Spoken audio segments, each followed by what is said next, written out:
राजकुमार शेर की चोरी। एक जंगल होता है, उसमें एक राज परिवार होता है। उसका जो हेड होता है वो होता है बब्बर शेर। बब्बर शेर अपनी बीवी के साथ बड़े अच्छे से रह रहा होता है। फिर कुछ दिनों के बाद रानी शेरनी को दो बड़े बड़े प्यारे बच्चे होते हैं। वह दोनों बच्चे बड़े अच्छे होते हैं। एक बड़ा होता है और एक छोटा। वो दोनों बड़ी खुशी से खेल रहे होते हैं। वहीं जंगल के राजा बब्बर शेर का एक मंत्री टाइगर होता है। वह टाइगर हमेशा अब मंत्री होने के बाद भी राजा बनने के बड़े ख्वाब देख रहा होता है। एक दिन जब वो दोनों बच्चे खेल रहे होते हैं तब टाइगर मौका देखता है। वह सोचता है, अरे ये दोनों के दोनों तो आपस में खेल रहे हैं, किसी एक को चुरा के मैं ले जाके कहीं छोड़ के आ जाता हूँ। तब एक कंपटीशन कम हो जाएगा, बाद में दूसरे वाले को मैं देख लूँगा। हाँ हाँ। ये देख के वजह से ही एक बच्चा साइड में होता है, तब वह उसे उठा के ले जाता है और जंगल के किसी दूसरी जगह पे छोड़ के आ जाता है। जब रानी शेरनी वहाँ पे आती है तो वह देखती है, अरे मेरा एक बच्चा ही है, दूसरा बच्चा कहाँ गया, मुझे कहाँ गया, मैं कहाँ को ढूंढूं उसे। तब वह बब्बर शेर आता है वहाँ पे, तो बब्बर शेर को बोलती है, अजी देखो जी ना, मेरा बच्चा कहाँ चला गया, मेरा एक बच्चा नहीं मिल रहा। तब बब्बर शेर बोलता, अरे यहीं कहीं पर होगा, ढूंढो थोड़ा ढंग से। शेरनी बोलती है, मैंने सब जगह देख लिया, नहीं मिला, वो कहीं ना कहीं खो गया या किसी ने उसकी चोरी कर ली है। हाय राम, मैं क्या करूं। शेरनी को बहुत दुख होता है, वो बहुत रोती है। शेर भी बहुत गुस्से में आ जाता है, वो गुर्राता है। वो फिर अपने मंत्री को बुलाता है, टाइगर टाइगर जल्दी आओ। टाइगर घबराता हुआ वहाँ जाता है। टाइगर बोलता है, शेर राजा जी क्या हुआ क्या हुआ।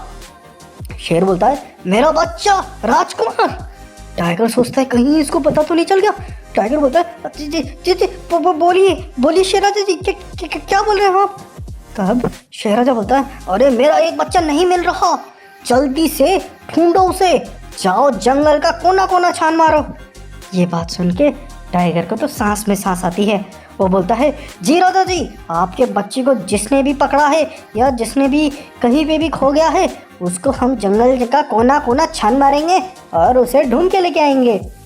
फिर वह टाइगर बच्चे को ढूंढने निकल जाता है और जंगल का राजा बब्बर शेर जिसने बच्चे को चोरी किया होता है उसे ही बच्चे को ढूंढने का काम देता है।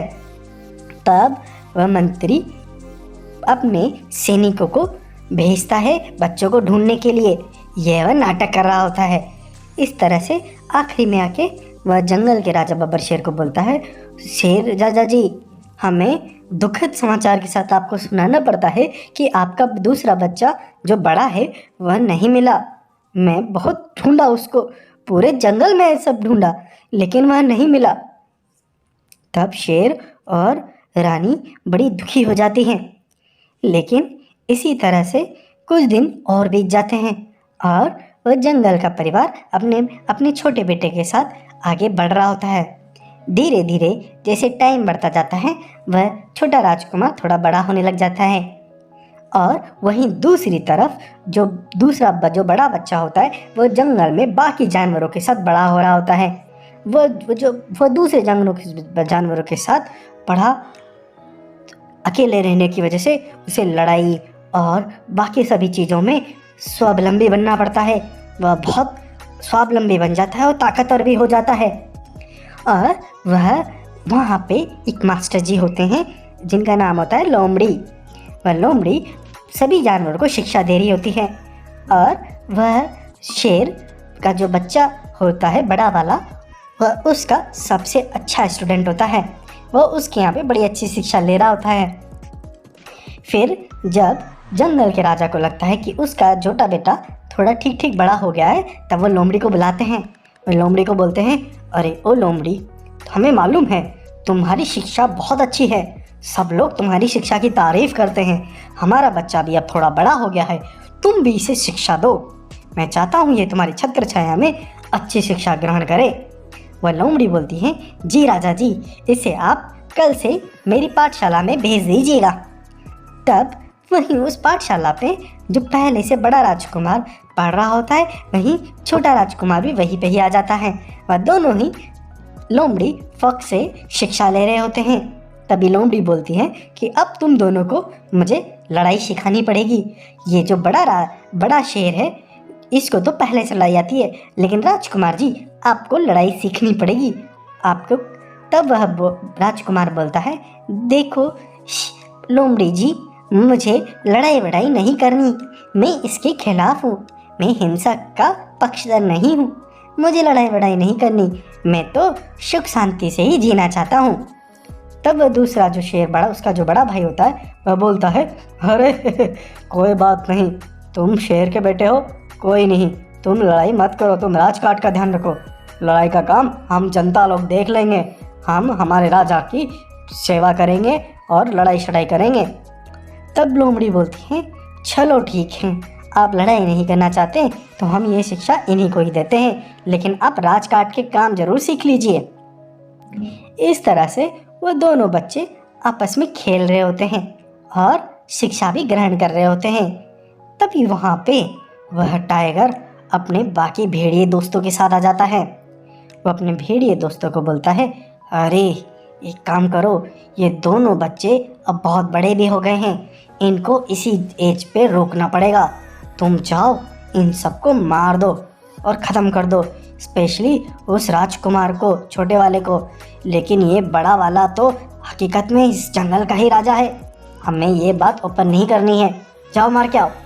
तब भेड़िए वहाँ पे जाते हैं और लोमड़ी को बोलते हैं, अरे ओ लोमड़ी, तुम सब में से राजकुमार कौन है, उसको इधर भेजो।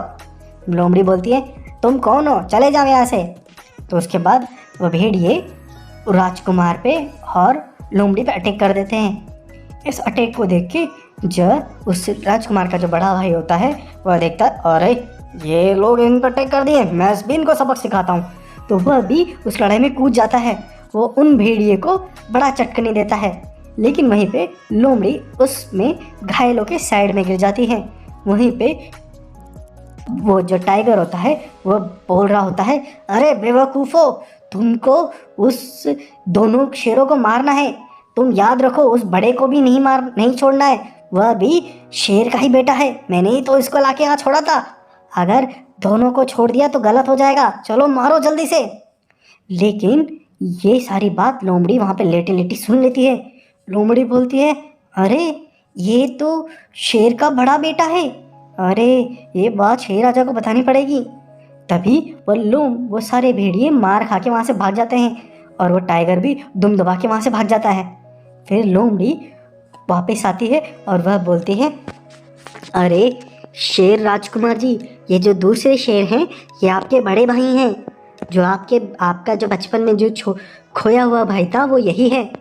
तब वह जो छोटा राजकुमार होता है वो बोलता है, अच्छा ये मेरे बड़े भाई हैं, भैया जी आपने आज मेरी जान बचाई, आपका बहुत बहुत धन्यवाद, चलो मम्मी पापा के पास, वह आपकी बहुत राह देखते, माँ तो आपको डेली याद करती है। फिर वह लोग राजा के पास जाते हैं और वह लोमड़ी सारी बात राजा और रानी को बताते हैं। रानी बड़ी खुश होती है और अपने बच्चे के पास जाती है। वो बोलती है, मेरे बेटे, तेरे बिना ये ज़िंदगी बहुत बुरी लगती थी, हर दिन मैंने तेरे बारे में ख्याल किया। तब वह बोलता है, माँ मैं भी माँ बाप के बिना बहुत तरसा हूँ, अब मैं आप लोगों को छोड़ के कहीं नहीं जाऊँगा। इस तरह से ये परिवार फिर से एक हो जाता है। लेकिन शेर राजा को बड़ा गुस्सा आता है। शेर राजा बोलता है, अरे इस टाइगर को तो मैं नहीं छोड़ूंगा। फिर वह जो ज्येष्ठ पुत्र होता है वो बोलता है, पिताजी आप चिंता मत करिए, उस टाइगर को तो मैं सबक सिखा के आता हूँ। और फिर वह राजकुमार, जो बड़ा राजकुमार होता है, वो टाइगर की खोज में निकल जाता है।